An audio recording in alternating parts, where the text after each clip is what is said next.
go. We can't give up. We've got to keep going.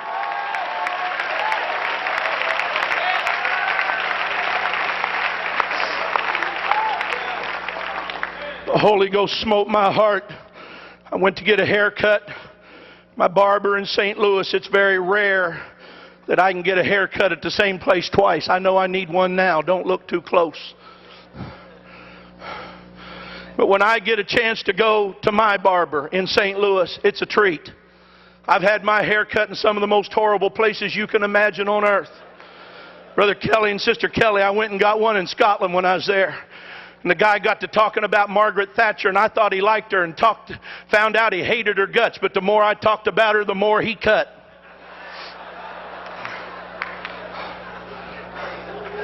I called my barber, said, "Can you get me in?" They said, "Yeah, come this afternoon." I went to the barber shop, so happy and pleased I was going to get a good haircut from a barber I trust. And when it came time for my appointment, the receptionist come out and said, "Mr. Cunningham, I'm sorry, but your barber had to leave on an emergency. He's not here today, but Julie can cut your hair if you want her to." And I thought, well, I'm here. I need a haircut. Julie will be just fine. About 2 minutes later, a girl stepped around the petition. She had hair that was sticking straight up in spikes.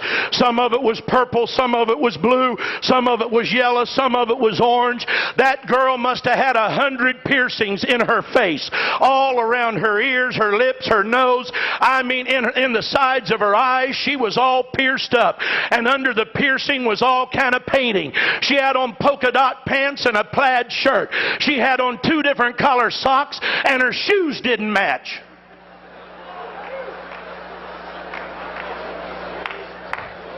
She said, "I'm Julie. Are you Jack?"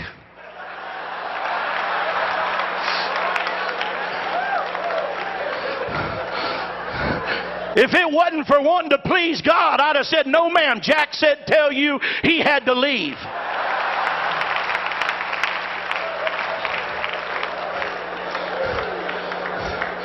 And I thought, well, I'll just endure it. And I went and sat down, and I did like I do too often. I thought I'll just go to sleep.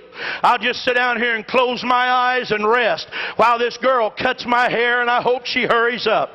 There couldn't be anything in the world her and I would have in common. There couldn't be anything on earth she and I'd want to talk about. She wouldn't want to hear anything I got to say. I certainly don't want to hear anything she's got to say. I apologize, but that's what was going through my mind. While she's cutting my hair, she said, "Where do you work?"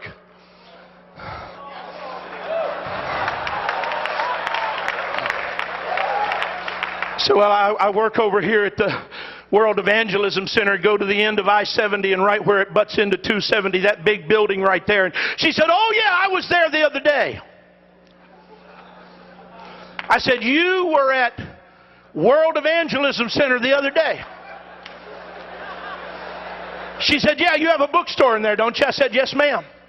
She said, "My mama is a cocaine addict. My uncle is a hopeless cocaine addict."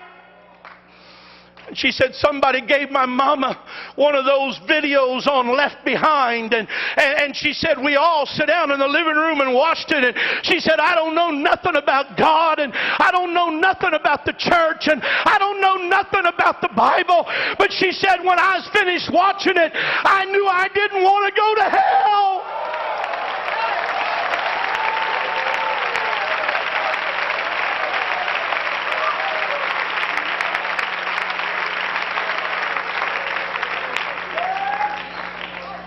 She said, "I went to your bookstore and bought a Bible." She said, "I don't know how else to find out anything about God." She said, "I just bought a Bible and I'm going to start reading it through." She said, "I've had it 2 days now. I've already read." And she named some books that she had been reading from. But she said, "I really don't understand anything about it." And when I looked in the mirror, tears are streaming down her face. The other people that are cutting hair have quit cutting hair.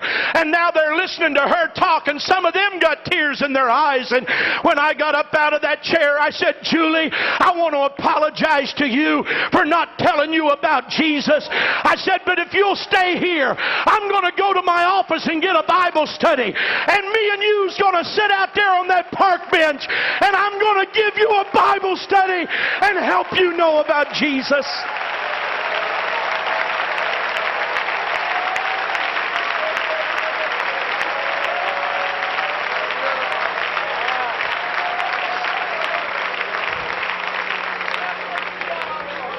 We don't have a right to determine who can hear and who can't. This conference is about passion and purpose. I ask you, what is the purpose of the church? What is the passion of this church? What is our right to existence as a church? Why do we send home and foreign missionaries? Why do we build buildings? I'll tell you why.